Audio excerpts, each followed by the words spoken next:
আমার কাছে যে ডিভাইসটা দেখতে পাচ্ছেন এটা দিয়ে আমার যে ক্যামেরার ফিড রয়েছে সেটা আমি লাইভ দেখতে পারছি, মনিটর করতে পারছি সব কিছু ঠিকঠাক আছে কিনা, এবং এখানে কিন্তু কোনো ধরনের ক্যাবল ব্যবহার করা হয়নি। একদম ক্যাবল ফ্রি একটা ভিডিও কানেকশন কিন্তু সেট করতে পেরেছি এই যন্ত্রটা ব্যবহার করে, যেটার নাম হলো শিম্বলের Z01,000।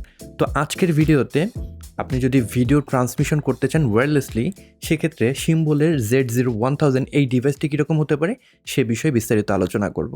খুবই এক্সেপশনাল একটা ডিভাইস শিম্বলের Z01,000। যারা ভিডিওগ্রাফি কিংবা ফিল্ম মেকিং রিলেটেড কাজ করে থাকেন তাদের জন্য খুবই কার্যকরী একটা ডিভাইস হতে পারে।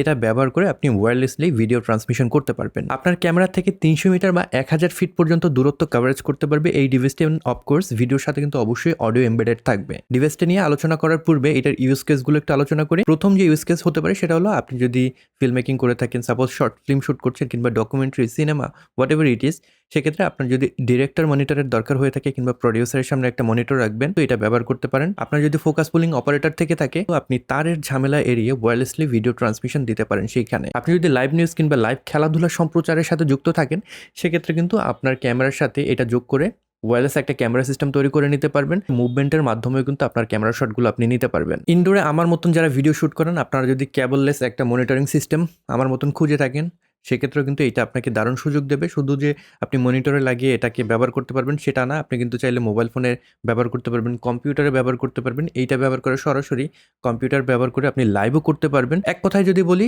যে কোনো ধরনের ওয়্যারলেস ভিডিও ট্রান্সমিশন সিস্টেম যদি আপনি খুঁজে থাকেন, এই ডিভাইসটা কনসিডার করতে পারেন। শিম্বল আমাকে টেস্ট করার জন্য এই ডিভাইসটি পাঠিয়েছে, and they don't have any input here on this video. এই ডিভাইসটার দাম 50,000 টাকার মতন। বাট ওয়েট, আমি নিজে কিন্তু ব্রডকাস্ট ইঞ্জিনিয়ার হিসেবে টেলিভিশন চ্যানেলে 10 বছরের বেশি সময় কাজ করেছি। সো বিভিন্ন সময় বিভিন্ন প্রয়োজনে এরকম ওয়্যারলেস ট্রান্সমিশন সিস্টেম আমি ব্যবহার করেছি। আমি আগে যে ওয়্যারলেস ট্রান্সমিশন সিস্টেমগুলো ব্যবহার করেছি সেগুলো এটার মতন এত কম্প্যাক্ট না, ভি-মাউন্ট ব্যাটারি ছাড়া অপারেট করা যায় না। এছাড়া সেগুলো কিন্তু অনায়াসে $4-5,000 মতন খরচ করতে হবে কিনতে গেলে। সেই হিসেবে 50,000 টাকা আমার কাছে কিন্তু বেশ বাজেট ফ্রেন্ডলি মনে হয়েছে, যদি আপনি ওয়্যারলেস ভিডিও ট্রান্সমিশন সিস্টেম খুঁজে থাকেন। সো আর কথা না বেরিয়ে চলুন এটাকে আনবক্স করি এবং ভিতরে কী কী আছে এগুলো দেখে নিই। আমরা যদি বক্সটাকে লক্ষ্য করি, বেশ প্রিমিয়াম একটা বক্স আমরা পেয়ে যাব। খুললে পরে দেখবো ভিতরে ফোম প্যাডিংয়ের ভিতরে কিছু ডকুমেন্টেশন দেওয়া আছে, এবং তার ঠিক নিচেই একটা রিসিভার, একটা ট্রান্সমিটার, 5টা অ্যান্টেনা দেওয়া আছে, এবং তার সাথে সাথে একটা ইউএসবি কেবল দেওয়া আছে। আপনার দুইটা ডিভাইসে সর্বমোট কিন্তু 4টা অ্যান্টেনার দরকার হবে। একটা এক্সট্রা অ্যান্টেনা থাকলো, যদি কোনো কারণে কোনো অ্যান্টেনা নষ্ট হয়ে যায় তখন কিন্তু সেটাকে আপনি রিপ্লেস করতে পারবেন। রিসিভার ট্রান্সমিটারের ডিজাইন ল্যাঙ্গুয়েজ কিন্তু একদম সিমিলার, এবং দুটার ওজন একই রকম, 168 গ্রাম দুটা ডিভাইসেরই ওজন। চারিদিকে যে পোর্টগুলো রয়েছে সেগুলোর কিন্তু প্লেসমেন্টগুলো একই রকম। তবে আপনি যদি রিসিভারের সামনে খেয়াল করেন, রিসিভার লেখা আছে এবং নিচে RX লেখা আছে। ট্রান্সমিটারের সামনে ট্রান্সমিটার লেখা আছে, নিচে TX লেখা আছে, যাতে করে দুইটা ডিভাইসকে আলাদা করা যায়। ট্রান্সমিটার রিসিভার দুইটার সামনেই কিন্তু একটা OLED ডিসপ্লে দেওয়া আছে, যেখানে বিভিন্ন ইনফরমেশন দেখতে পারবেন, যেরকম নেটওয়ার্ক কোয়ালিটি কীরকম রয়েছে, তারপরে কোন গ্রুপে রয়েছে, কোন চ্যানেলে রয়েছে, এবং ব্যাটারির ভোল্টেজ কীরকম রয়েছে সেই জিনিসটা আপনি দেখতে পারবেন। তবে এই ডিসপ্লেটার ব্রাইটনেসটা আমার কাছে একটু কম মনে হয়েছে। আউটডোর কন্ডিশনে কিছু সময় কিন্তু স্ট্রাগল করতে হয় এটার লেখা বোঝার জন্য। তবে শ্যাডো এরিয়াতে যদি আপনি ব্যবহার করেন, এটার ভিজিবিলিটি নিয়ে কোনো ধরনের সমস্যায় পড়তে হবে না। পরেই রয়েছে 3টা বাটন, একটা হলো লেফট অ্যারো কি, আর একটা হলো রাইট অ্যারো কি, এবং মাঝখানে যেটা রয়েছে সেটা হলো মেনু বাটন। তবে বাটনগুলো আমার কাছে খুব বেশি রেসপন্সিভ মনে হয়নি, বাটনগুলোর কোয়ালিটি আর একটু বেটার করা যেত। আর নিচের দিকে 1/4 ইঞ্চ যে হোল রয়েছে সেটা পেয়ে যাচ্ছি, আপনি যদি ট্রাইপডে বা লাইট স্ট্যান্ডে মাউন্ট করতে চান এখানে মাউন্ট করতে পারবেন। শিম্বল Z01,000 এই ডিভাইসে কিন্তু আপনি HDMI এবং SDI দুই ধরনের ইনপুট ব্যবহার করতে পারবেন, আউটপুট ব্যবহার করতে পারবেন।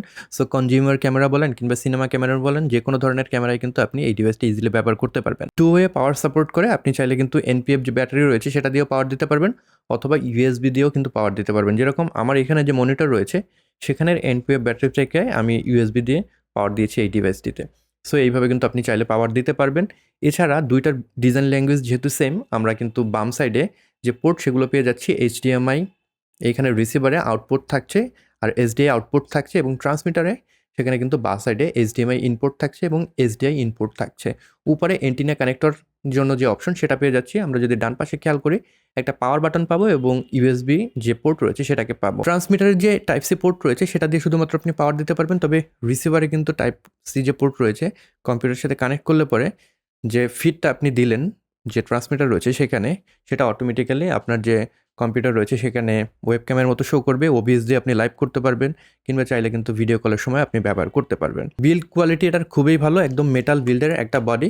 ট্রান্সমিটার রিসিভার দুইটাই প্রফেশনাল গ্রেড বা ব্রডকাস্ট গ্রেড যেটা বলেন সেরকমভাবে এটাকে তৈরি করা হয়েছে। তবে এটায় কোনো ধরনের অ্যাক্টিভ কুলিং ব্যবহার করা হয়নি। আর খুব তাড়াতাড়ি কিন্তু এটা গরম হয়ে যায় যখন আপনি অপারেট করছেন। কিছুক্ষণ অপারেট করার সাথে সাথে কিন্তু এটা গরম হয়ে যায়, যেহেতু এটার যে মেটাল বডি রয়েছে এটার মাধ্যমেই ভিতরের হিটটা ডিসিপেট করা হয়। এই কারণে এটা উষ্ণ হয়ে যায়। এটা কোনো ধরনের সমস্যা না, কারণ আমি দীর্ঘক্ষণ ব্যবহার করে দেখেছি। আমি ২-৩ ঘন্টাও একটানা ব্যবহার করে দেখেছি যে এই গরমজনিত কারণে এটা হ্যাং করেনি কিংবা কোনো ধরনের ল্যাগ করেনি। এই ডিভাইসটা ব্যবহার করে আপনি 1080p যে ভিডিও ট্রান্সমিশন সেটা করতে পারবেন। 1080p 60 fps পর্যন্ত সাপোর্ট করে। আপনি যদি ইনপুট দেন 1080p ইনপুট দিতে পারবেন এবং আউটপুটের ক্ষেত্রেও কিন্তু সিমিলার ওয়েতে আপনি 1080p 60 fps পর্যন্ত আউটপুট নিতে পারবেন। তো এবার এটার যে কি ফিচারগুলো রয়েছে সেটা নিয়ে একটু আলোচনা করা যাক। এই ডিভাইসটা দিয়ে আপনি 1000 ফিটের মতন ডিস্টেন্স, একদম লাইন অফ সাইট যদি হয় সেক্ষেত্রে কিন্তু কভারেজ করতে পারবেন। সো চলুন প্রথমে একটু আউটডোরে আমরা লাইন অফ সাইট যদি থাকি কতটুকু ডিস্টেন্স কভারেজ করা যায় সেই জিনিসটা একটু দেখে নেই। আমি আমার ক্যামেরা থেকে মোটামুটি 10 ফিটের মতো ডিস্টেন্সে রয়েছি, দেখতেই পাচ্ছেন অনেক দূরে ক্যামেরাটা, এবং এইখানে লাইভ ফিটটা দেখা যাচ্ছে। তো এখান থেকে সামনে যদি লক্ষ্য করেন মাঠের একদম শেষ সীমানা পর্যন্ত 100 মিটারের মতন একটা ডিস্টেন্স হবে। তো এই 100 মিটার ডিস্টেন্স কভার করতে পারে কিনা উইদাউট এনি ইস্যু, এই জিনিসটা আমরা টেস্ট করব। যদিও এটা 300 মিটার পর্যন্ত ডিস্টেন্স ইজিলি কভার করে। এটা যদি প্রপারলি করতে পারে তাহলে কিন্তু আমরা মোটামুটি এরকম কন্ডিশনে যদি আপনি নিউজ গ্যাদারিং করেন কিংবা খেলা লাইভ করেন কীরকম রেজাল্ট পাবেন ওই জিনিসটা বুঝতে পারবেন। সো আমি সামনের দিকে যদি হেঁটে যাই,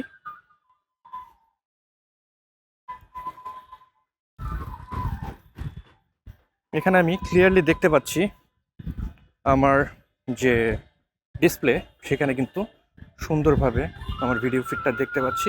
এখন পর্যন্ত কাট অফ হয়নি। 50 মিটারে কিন্তু ইজিলি কাভারেজটা পাওয়া যাচ্ছে। এখানে যদি দেখাই আমার ভিডিওটা কিন্তু ওভাবে কাট অফ হচ্ছে না, অ্যান্ড ক্যামেরা কিন্তু সেই অনেক দূরে রয়েছে। আমি মাঠের মাঝ বরাবর রয়েছি। এখন পর্যন্ত আমি কোনো ধরনের সমস্যা পাইনি এখানে। এখন পর্যন্ত সুন্দরভাবে ভিডিও ফিডটা দেখা যাচ্ছে। অ্যাগেন আমি 70 বা 75 মিটারের মতো ডিস্টেন্সে রয়েছি, ক্যামেরাটা অনেক দূরে রয়েছে এবং এইখানে ভিডিও ফিডটা খুব সুন্দরভাবে দেখা যাচ্ছে। আমাকে ব্লার্ড আউট আপনারা দেখতে পাচ্ছেন। আর এখানে যে লেন্সটা ব্যবহার করেছি 75 মিলিমিটার, এই কারণে ওরকম ওয়াইড ফিল্ড অফ ভিউ পাচ্ছেন না। আমি একদম শেষ সীমানায় চলে আসছি এবং আমার কিন্তু এখানে কোনো ধরনের সমস্যা হচ্ছে না। খুব সুন্দরভাবে যে ভিডিও ফিড সেটা আমি দেখতে পাচ্ছি। এই পর্যন্ত যে আমরা গেলাম একদম মাঠ থেকে শেষ পর্যন্ত কোনো ধরনের কাট অফ এখানে আমি পাইনি। সো আমার মনে হয় ইজিলি আপনারা 100 মিটার এর বেশি কাভারেজ এটা থেকে নিতে পারবেন। 300 মিটার ক্লেম করেছে, বাট 300 মিটার আপনারা পুরোপুরি না পেলেও 250 মিটারের মতন কিন্তু ইজিলি এই ডিভাইসটা দিয়ে কভার করতে পারবেন। সবসময় কিন্তু এরকম ফাঁকা জায়গায় আমরা এটাকে ব্যবহার করবো না। বেশিরভাগ সময় হয়তো দেখা যাবে ইনডোরে আমরা ব্যবহার করছি। ইনডোরে যদি ব্যবহার করি সেটা একটু টেস্ট করি কয়টা রুম পর্যন্ত এটা পায় বা কত দূর পর্যন্ত ওয়াল যদি মাঝখানে থাকে এটা ট্রান্সমিশনটা সুন্দরভাবে চলে। এবার এখানে একটু প্লে দেবো একটা ভিডিও অ্যান্ড দেখবো আমরা যদি ইনডোরে ইউজ করি কত দূর পর্যন্ত এটার আসলে ভিডিও ট্রান্সফার হয় ওয়ালের বাইরে। সো আমার স্টুডিওতে একটা আমি ভিডিও প্লেব্যাক করে এই ডিভাইসটা নিয়ে আমি নিচের দিকে যাব এবং দেখব কত দূর পর্যন্ত আসলে এটা কাভারেজ দেয়। তো আমি একটা রুম পার হয়ে গেলাম, আমি মূলত আমার ডাইনিং রুম পার হয়ে এবার যদি ড্রয়িং রুমে চলে আসি এখানে দেখতে পারবেন ভিডিও কিন্তু দেখা যাচ্ছে। আমি নিচে চলে যাব, আমার গেট দিয়ে নিচের দিকে বের হয়ে দেখব। সো আমি বের হয়ে গেলাম, এখন পর্যন্ত ক্লিয়ারলি ভিডিও ফিডটা দেখা যাচ্ছে। দরজা ক্লোজ, তার মানে আমরা 3টা রুম পার হয়েও ভিডিও ফিডটা ঠিকভাবে দেখতে পাচ্ছি। আস্তে আস্তে আমি নিচের দিকে নামবো, ভিডিও কাট অফ হয় কোন জায়গায় গিয়ে সেই জিনিসটা দেখব। এখন পর্যন্ত ভিডিও ঠিকঠাক পাচ্ছি। সো আমি পুরোপুরি মানে 1 ফ্লোর নিচে নামি নাই, মাঝামাঝি অবস্থায় আছি। এখানে গিয়ে মাঝখানে একটু কেটে গিয়েছিল। আর একটু নিচের দিকে যদি যাই, আমি 3rd ফ্লোরে থাকি অ্যান্ড এখন আমরা আছি 2nd ফ্লোরে। এখানে কিন্তু ভিডিওটা ফ্রিজ হয়ে গিয়েছে। অ্যাগেইন আমি যদি উপরের দিকে উঠি, সাধারণত অবস্টিকেল থাকলে কিন্তু এটা ঠিকভাবে কাজ করে না। উপর দিকে আসলাম, দেখব এটা যে কানেকশনটা আবার একা একা রিস্টোর করতে পারে কিনা।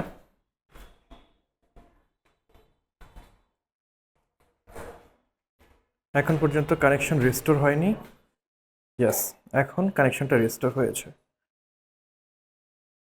সো মোটামুটি আপনি 3-4টা দেয়াল যদি থাকে 3-4টা দেয়াল পর্যন্ত কিন্তু এটার কাভারেজ দিতে পারবে। ইউভিসি লাইভ সাপোর্টেড এটা, আপনি সরাসরি কম্পিউটারের সাথে কানেক্ট করে রিসিভারটাকে কম্পিউটারে ওয়েবক্যাম হিসেবে এটা শো করবে, তখন আপনার ট্রান্সমিটারে যে ফিডটাকে আপনি গ্রহণ করবেন আপনি কিন্তু সেটা দিয়ে লাইভ করতে পারবেন।